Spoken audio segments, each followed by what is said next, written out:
Hi, classmates. This week's essential question is, what is worth teaching? I initially chose to read William James from our History and Philosophy of Education book, which led me to read about his thoughts on pragmatism in education. From the essential question, combined with the readings on pragmatics, I developed three questions. One, pragmatics teaches us to consider, does it matter? How will I teach what really matters to all my students in the same way if my students are all coming from different backgrounds and temperaments, different personalities and goals?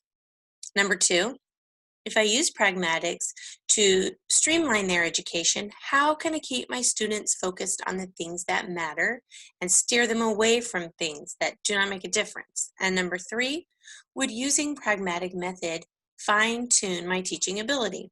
For this presentation, I'm going to focus on question two. How can I keep my students focused on the things that matter and steer them away from things that don't make a difference? From the readings, I learned whenever there's a contradiction, you must make a distinction. As my students come across contradictions, I can help them to stay focused on what's important by helping them to distinguish between the contradicting information.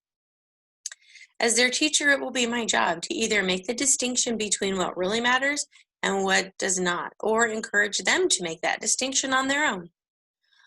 From our classmate Julie, I was reminded to let my students learn from experience, give them the opportunity to fail and to succeed, create deeper thinking activities to promote self-awareness and awareness of those around them.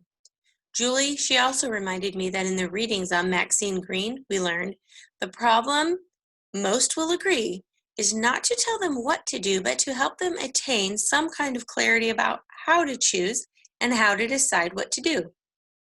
I feel that using pragmatics so that we stick to what really matters and also being wide awake to the learning and teaching process, we'll be able to educate ourselves and our students with knowledge that will remain with us. Thank you for watching my presentation.